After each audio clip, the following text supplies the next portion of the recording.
Hey everyone, welcome back to another episode of Sales Uncharted. And as the story goes, I am always the most hyper excited every time I bring someone really interesting on board. This time, I think you're going to enjoy this because I brought someone that I highly respect, someone who's doing an amazing job in blazing a trail when it comes to sales enablement. Ladies and gentlemen, I have Suresh Madhuvarsu from SalesTable in the house. Suresh, welcome, sir.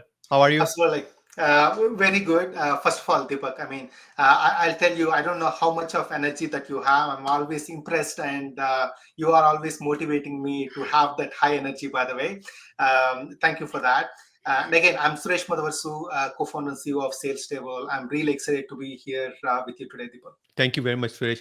Suresh, you are what I call a serial entrepreneur, right? You've been doing a lot of stuff. You've made investments all over the place. But every time I engage and I talk, and it's like you're doing it for the first time. You're so committed. You're so focused. You never come into a room with the answers. You leave a room with the answers. And I've always wondered, how do you do that? Now, before we get into any questions, I just want to remind everyone this conversation was titled The Founder's Dilemma: Selling versus Ideating versus Surviving. Now, when I was and Suresh, I were discussing exactly how we wanted to theme this, I really wanted Suresh to share with us his journey as a founder, the trials, the tribulations. Look, this is a very powerful story. It's a rich topic. We know that. But I also want to make sure that Suresh shares with you the journey of being an entrepreneur, the thought process. He's also been a great corporate citizen. He understands the corporate jungle that is out there, right? I wanted to talk about this a bit and talk about us about that. We're also going to talk a bit more about Sales Table as well, Suresh. I do want to give you an opportunity to tell us a bit more about the magic that you're creating. So, Suresh, if I were to start off, Suresh, do you want to give a quick biographical sketch of yourselves? You know, where you're coming from, where the journey is, where do you think you're going? And then we'll get into it. Yeah, absolutely. I've really started my journey as a core software engineer, by the way, and I spent almost 6 years in Bosch, Germany, and that was a fun, amazing 6 years of time that I spent working with automotive customers. Especially, my customer was Porsche and Volkswagen, so I had an amazing time in Stuttgart, Germany. By the way, that I can absolutely say for sure. And while I was developing software for cars and really looking into the opportunity where I can really carve out my career, the one thing that really stood out to me was I was always interested in deep problem solving. That's really who I am at core. And it didn't really matter for me what technology I'm using or what industry that I'm working with. And that really kind of self-analysis in a way really brought me to the point that if I'm doing this, I should really get closer to customers. I need to understand what problems that they have. Why are they even asking to solve a problem? Just because somebody asked you to solve a problem doesn't necessarily mean that that is exactly the problem that they have. And I think that's really the bunch of insights that I gathered at that point of time, Deepak. When I say that, that's really when I moved from more of the engineering role to product management role, really taking care of the product, working with the customers directly, and then also the sales. Because think about, right, as an engineer, I didn't even wanted to talk to customers initially. I mean, it was like there is a mental block as an engineer that, why should I Yeah, talk to fair, them? I know fair. what to solve, right? Like many of the engineers that I was definitely in the same boat. But then the more and more I spoke with customers, that's when I realized that when people talk about problems, they may not be exactly saying the problem that they have. That's only a symptom of the problem that they have. So that's really when the more and more customers that you talk to, the more insights that you're able to get. And that really gives you an opportunity to build something that is great and that is for the bigger set of people. I think that's really one of the biggest takeaway for me during that time, Deepak. And that's when, after that, I moved to the Silicon Valley. And after that, I did about four companies, by the way. And in each of them, I was a product co-founder. And I've learned a fair bit of lessons from every single startup that is out there. But the only one thing that stood out to me was the first startup that completely failed. And again, there is a lot of founders and gurus that say, oh, you know what, don't call it as a failure. That is a stepping stone. You are learning. But again, I mean, I don't want to kind of sugarcoat anything out there. I mean, again, you want to do a startup, you want to run a company to make it successful. That's it. I mean, there are no two ways about that. You know, Um, Suresh, I'm sorry, but you really got me there. That's actually a very powerful point. You and I know the power of words, right? And we tend to sugarcoat because we don't want people to misunderstand us, right? Our job is not to pull people down, but there's also something called gravity and reality. And you and I know that even if you're not a startup, even if you open something which is very powerful, cash flow is a reality, right? Someone's got to pay the bill, someone's got to make sure the money comes in, right? Now, this is where I'm actually going to pivot now a bit here. A founder's role is actually multifold. He has to think about his idea, the power that he has in terms, and you're a product guy, you mentioned that a few times, right? And you're always led with product.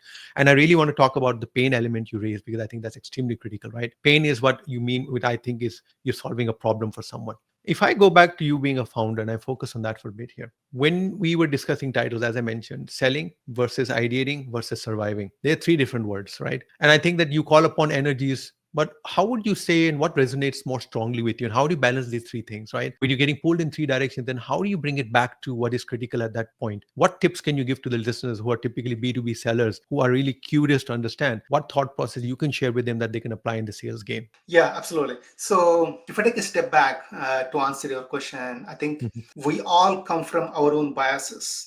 When I say Mhm. biases, somebody coming from sales business background, somebody coming from the product background, somebody coming from engineering background. And because of those biases we inherently have, it is very natural for every founder to do over rotate on few things and then probably not focus on the other things. And I want to really think about it as that is a very natural process. And people kind of get worked up saying that, oh, am I over rotating on product versus sales versus whatever? The idea is not to really think about, am I over rotating on one or the other, but the phase of the startup that you are in, are you doing the right things? That's really how I would really think about it. When I say that, for example, initially when you start a startup, when I say when you start a startup, it's really the 0 to 6 months of time. Your idea is not to really go there and then market your startup shit out of it and then say, oh, you know what, I have a Google ranking of 60 domain Got it. ranking, Yeah. because that doesn't matter, honestly, right? Because Yeah. even if you are able to actually make it happen, nobody cares. The customers don't care.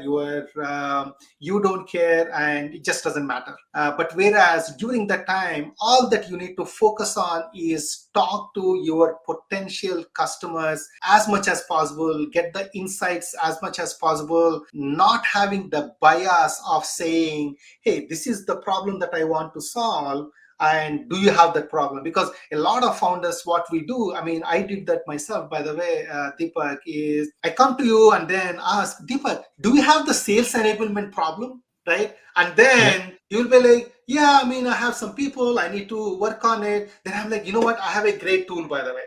But instead, what I need to think about is, hey, Deepak, today, while you sell, what different challenges that you face? Because it's not really about one part of the problem that I'm solving that It's is yeah. relevant, but it is really about all the challenges that I want to learn from you and see which one of those challenges can I solve using this startup.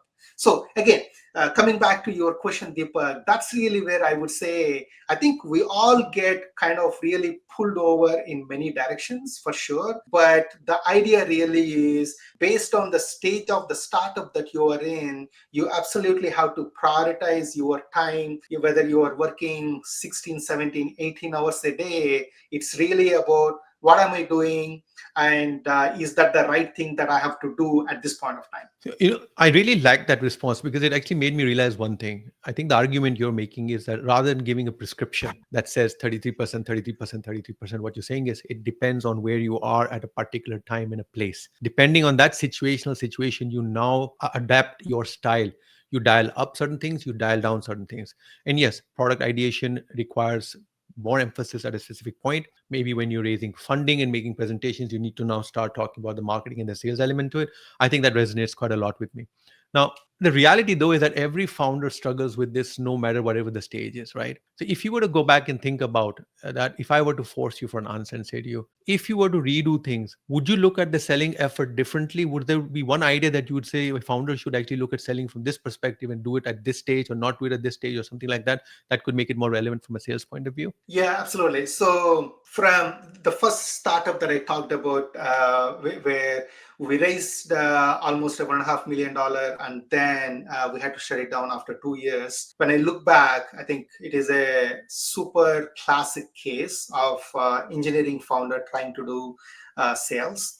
When I say that, it was really like I built a product and then I over rotated saying that, you know what, you build a product, great product, and they will come. And nobody came, right? And the reason why I'm saying that, I'm really proud of that lesson, by the way, is we all have this notion of, you know what, there is this great product, great user experience, great UI, and all that. Yes, that matters for sure. It has to work and it has to solve a problem. But then beyond that, your great product is only as good as the problem that is solving. So that is why for me at this point of time, it is really about talking to your prospective customers, no matter where you are. It doesn't really matter which state of the company that you are in. It is always about talking to the right set of prospects, understanding their challenges. And then, because the reason why that is very important is, compared to 10 years ago, 15 years ago, in the last 5 years, the businesses have been growing really fast. The environment is really changing very fast. And sometimes, honestly, the startups are not even having the time to course correct on what they have to do. And that is why no wonder it is unfortunate that so many startups are dying every single month in the last couple of years. Is because it doesn't really matter how much money that you raised, but then the problem that you were solving before doesn't exist anymore. Or the way you are solving the problem, you have to completely rethink on how you want to solve that problem at this point of time. So that's really how I think about the whole of how do we come together on the sales side of it, Deepak. This is, there's so much that I would love to unpack there, but I really want to be cautious of time, and there's so much else I want to know about. I'm going to make a pivot. We've used the word pain a couple of times, right, Suresh? And I think you've also emphasized the point. We live in dynamic times. To be honest with you, I would argue COVID and AI, the two together, have actually made me realize that everything I learned for the first 25, 30 years of my life literally got flipped. Yeah. And it's now we're playing from a different cheat sheet. We're playing from a different, I sometimes feel it's like I've had a religion change. Question for you. When you were putting together the thought process for SalesTable, what exactly were you reacting to? And if you don't mind also just kind of giving us a feel for what is SalesTable about, what problem or pain were you solving when you ideated around it? And where are you in the process of that organization's life journey? If you could just cover that for us a bit, because then I really want to do a double click on SalesTable and your effort and work with that. Absolutely. So one of the things that I did was last company, when we got acquired into Oracle, I was taking care of their product strategy and enabling the sales teams. And that's actually the first time ever that I was actually interacting with about almost 250 plus sales reps that are out there as part of our business unit. And as you can imagine, over the 6 years of time that I was with the business unit, I unpacked a lot of things working with sales teams. One, as an engineer, it was always like, you know what, no, you just throw the product out there and then salespeople will do their magic and then get some things done. And there was always, I have to probably admit on this podcast, I was really thinking salespeople will just sell any shit that is out there. But I have to say this, after 10 years of me working closely with salespeople and now with SalesTable, me selling on every single day. I have the highest respect for any salesperson that is out there, because a salesperson job is not just transactional, it is actually value creation. Yep. And not a lot of people think about it that way. And that's exactly the first realization that I had while I was working through at Oracle. That's number one. Number two, there is this constant pressure that salespeople used to have. We need to meet these quarterly targets. I'm not able to sell this product, so I will go to some other product. And they will combine bunch of products and then go on to the heavy discounts. Or there are times where you are actually retraining some of these salespeople because there is a new product version that has come in. And clearly, even 6-7 years ago, the rate of the product changes was so high, it was virtually impossible for the sales reps to actually keep up with that pace of innovation. And now, what does that really mean? It means the sales reps are always on the constant struggle and stress to actually keep up with what's happening on the product side, the industry, the customers, and all that stuff. And on the top of it, because it is such a high stress environment, you have this what you call as the 30-40% attrition rate in the sales reps, and nobody likes that. Not, leaders don't like it, reps don't like it. It Yeah. just happens in the industry, and unfortunately, we all take it for granted. And that's one thing that I basically looked into it and said, I don't want it to be that way. I don't want sales leaders to think of it and take it for granted. And that's really the genesis of SalesTable, Deepak. Right. So this is interesting. A lot of people, and I meet a lot of founders, right, Suresh, and I'm also, working with a few of them. And one thing I've noticed is that ideas come from all over. But this is very interesting. You literally are going through some pain, some experience. You're now getting first-hand experience of it, and you see a business idea. Now, one would argue that's obvious, isn't it? But the reality that sometimes, it's surprising. When we go to a doctor, the doctor asks us a simple question, right, Suresh?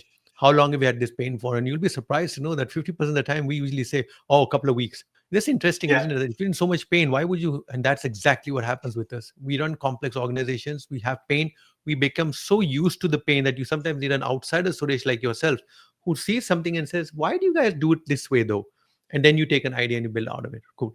Sales table, though, I must ask, what's with the name though? Where did that come from? What was the thought process when you think of a sales table? Just to step back, Deepak, I think we were actually working with two industry-wide stats, if I may call us. The 80-20 rule, where they say 20% of the reps bring in the 80% of the Yeah, revenue. yeah, yeah. And then for me as a engineer mindset, product mindset, I was always wondering, now what's happening to the rest of the 80% of the people? What are they doing? How are we improving? How are we helping them? That's number one stat. And number two is where they say every sales manager is spending almost 10 hours per week per rep in helping them, coaching them. And now when I think about it, which basically means if I'm a sales manager, by the time I actually spend and help 4 sales reps, my 40-hour week is done, Yeah. right? The maths is against you. Correct. The maths is against you. Yeah. Yeah. And now sales manager is not just doing the sales coaching and helping the deal execution with the reps, but they are also strategizing. They are also helping with the quarterly strategy and the pipeline development strategies and everything. And now when you really look into what a sales manager is expected to do and what they are doing, it just doesn't match. I mean, it is humanly impossible for a sales manager to support, let's say, 10 reps and still do the sales Yes. strategy and management. So I think those were the two things that really bothered me a lot, as to say, why are even people taking it for granted in that sense? So for me, it really came out to be that sales leaders have the right intention to help sales reps, and Yes. sales reps of course has the right intention to actually meet the quota. But the gap that we see out there is really where we need to come together, discuss and solve. And that's really where we The said, you know what, that is the sales table. As you were moving your hands, I just imagined you doing that. Bring everyone to the table and let's figure it out. And I was also thinking about the 80% that you said, right? If 20% at the table are dealing very well and winning, how do you get the other 80% to come to the same table and win also? So for some reason, my Las Vegas vibes kicked in, right? So I was looking at it. And then also, I'm an ex deal desk guy, right? So for me, when we talk about the table, we always talk about metaphors, right? Hey guys, I think that on this deal we left money on the table. Hey guys, this on this deal we were not at the table. Our competition was at the table and they closed the deal. So for me, that word table is so powerful. It's coming together of people, resources. It's coming together of the ideas. It's also people at the table, right? That also conveys that I am now sharing in the richness, right? That's why they say, let's give everyone an opportunity to sit around the table, right? Not sit on the periphery. Powerful name, love it. Now, so let's get digging into it, because you were talking about sales managers, right? So if I'm a sales manager, I think what I heard was as follows: you have a product that actually helps managers manage their guys better training, better outcomes. If I were to force you a bit, and to be honest with you, when I hear sales enablement, I have heard three or four different definitions. What is your definition for my audience as to what sales enablement is from your point of view, Suresh? Yeah, absolutely. So again, I think we probably I have to put in some context to come to what we are doing now. If you really think about Deepak, what sales enablement has come across previously, I'm sure I think there are these sales processes that are out there. I mean, there are a bunch of great sales process companies and methodologies that are out there. And now you came to a gap where, oh, okay, all these methodologies are there, but then how do I let my sales reps train on them? And then the whole of the sales training came in, sales coaching came in, and then the next thing came out to be, okay, this is all great, but then how do I make sure that every single rep is actually getting trained on the product, trained on the sales process, sales on the sales methodology, and then the CRMs and all that stuff. And then we introduced the entire sales enablement team. But the one of the biggest complaints that we keep hearing from the leaders is that sales enablement unfortunately has become a function of training and not the real revenue generation.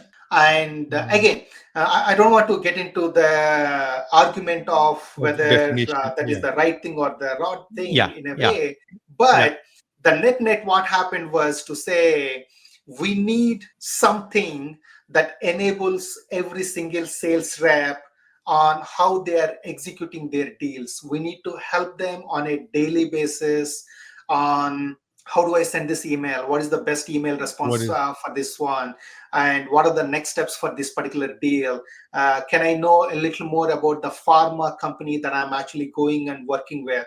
I want to understand how I can position this product to a leader that I'm going with, knowing the kind of products that they are selling to their customers. So there is so much of complexity that is out there. right? It Right. is virtually impossible for managers to actually support that. And that's exactly where, Deepak, we created this, what we call as the AI sales manager, where it is actually a co-pilot for the managers so that managers don't have to spend time on the training, the coaching, the role play angle, as well as answering the questions of the sales reps. But at the same time, for the sales reps, it's really about becoming confident before I go to a customer call. I Customer. think Yeah. that's really where we kind of combine everything together. So this is interesting. Now you brought the word AI and sales manager in one sentence here. Is this a form of a role play, or is AI making the sales manager smarter in terms of how he interacts with, or is it a combination of both? Could you just clarify that? Yeah. So again, a little bit of context on this one is we've definitely seen in the industry, Deepak. I'm sure you have seen every single day as a leader. I'm sure you get bombarded with your inbox with all the sales tools and Yes. everything. Yes. Yes, I'm sure. I sir. think you're not a surprise to that angle. But where I think what's happening now is because of the AI, the cost of developing software has dramatically reduced. Somebody can very easily go to Vercel, Replit, Lovable, all these kind of things, and then say, hey, I have this great app. which is fine. But what's happening is everybody is trying to build point solutions. One solution for deal preparation, one solution for role plays, one solution for onboarding. And now, Deepak, I want to probably ask you, if you are there sitting there as a CRO and VP of sales, and you are trying to decide these 100 tools that are out there, I would imagine you would actually be highly stressed, not because there are no good options out there, but you have no idea which ones will actually work together seamlessly for your team. Absolutely. In fact, as you were talking, I had an image of me as a CRO with a club in my hand, bringing in all of these 100 into room and saying, only four will survive because I want this to work together. I don't know what to do with all these bits and pieces. And I think that's a very important point. In fact, I'm doing a lot of work and I'm very big with AI in my own work and stuff. And what I was actually trying to explain to people is that everyone is going crazy about videos and vibe coding and stuff. And I'm responses, yes, that's awesome. But that's a point solution. At a particular point for a particular thing, you are excited. Now the question is in the enterprise space, and when you're giving solutions that need to scale, how are you going to make everything to talk to each other? And two, do you really think that salespeople, one of the biggest things that salespeople hate is Suresh pivoting, right? I don't want to swivel from one product to another product to a third product and have to see five different colors, six different formats, and 17 times have to re-enter or regurgitate the same information. And as it is, you already have bring your own AI happening like crazy on the side. I mean, the more salespeople I talk to, honestly, Suresh, they're using the company AI facilities and they're grateful, but they're also running their own licenses, $60, $100 per month to run their own custom chat GPTs and stuff on how to write an email, how to write an DM, how to analyze an RFP. This absolute chaos that's going on out there. I'm excited at the same time. I must be honest with you. Now, very interestingly, with this conversation, you've actually literally opened up where my next thought process was going to go is that where do you see AI in sales enablement and its impact? I think you've already kind of given me a flavor for it, but is there anything else you want to add to that conversation? Yeah, absolutely, Deepak. I mean, one of the things that I want to be very cognizant of is in the recent Harvard study, and then I think McKinsey, everybody is doing the same thing, Oh which yeah, yeah, is yeah, yeah, yeah. Tons of 90% of the enterprise implementations have failed. And again, I don't want to necessarily take that as a negative thing. I think that's really where a lot of press went really bad on the AI, but that is actually a great learning opportunity for us to say, why did they fail? Number one, is it because of the technology or is it because of the process and the people? And that's really where we have the greatest of the opportunity to bring the technology, process, people together in a way that we always think about the KPIs, what are the outcomes, rather than using AI just for the sake of using AI. And what I mean by that is this. So a lot of sales leaders, Deepak, that we are talking to, they say, oh, you know what? It is super overwhelming for us because we are analyzing AI CRMs and AI pipeline development, AI yes. SDRs, and AI contract management and AI closers as well. And now when we think about it, I mean, clearly, of course, they are confused, right? I mean, if I'm the decision maker, I would be confused as well. And that's exactly where what we are saying and seeing is we brought the whole of the onboarding, training, the entire collaboration of the sales leaders and the sales teams and the role plays and the knowledge base that can actually answer all your questions about the deal preparation, the deal help, everything together, so that as a sales leader, all that you have to worry about is what are the outcomes that I'm expecting out of SalesTable when I bring in, rather than thinking Yeah. about how do I want to really integrate these different 10 tools that I have. And that's the biggest, I would say, pivot that we have taken last year because of the complete richness of the platforms that we are seeing in the AI market, Deepak. So I'm going to ask you a question. There are many B2B sellers on this call. Now they can see how Suresh benefits from AI and how Suresh is going to make the world a better place for them. There's some of those guys who are going to ask you maybe a question. If I give an opportunity, if this were a live show, I'm sure you'll get a question such as, Suresh, do you believe that AI is a threat or is AI going to take jobs? I do see a lot of rattling that will happen, but I'm just curious, what's your perspective on AI and whether it's this so-called, the sky is going to fall type of comments, right? 250 million jobs are going to disappear and so on.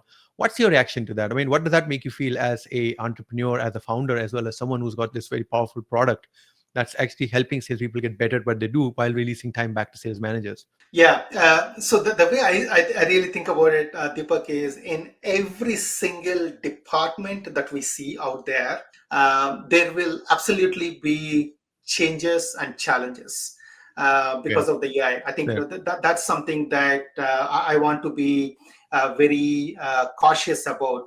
And when I say that, for example, when there is mechanical, repeatable jobs that are out there, those are the ones that will absolutely go away.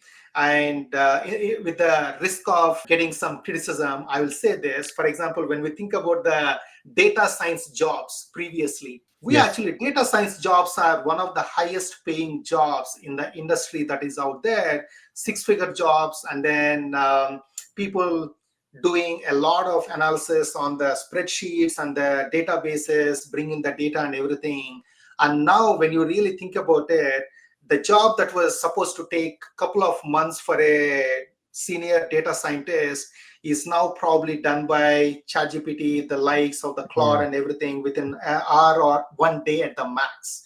For example, even accounting for some complexities.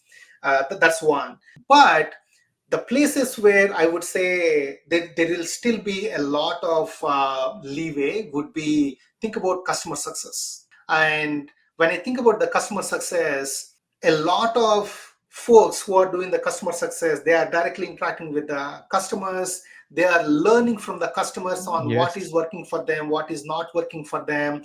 They are providing the feedback to the product and the tech teams and the sales teams. And that's definitely one part where I would say these are less impacted per se, Deepak. So again, to your point, my long outlook would be, definitely there are some jobs, unfortunately, that will go away and disappear because of the AI that is out there. And there are some jobs that will be much more efficient because of the AI. And again, just to make sure, when I say efficient, instead of having 10 people to do the same job, you will probably need only two people. Correct.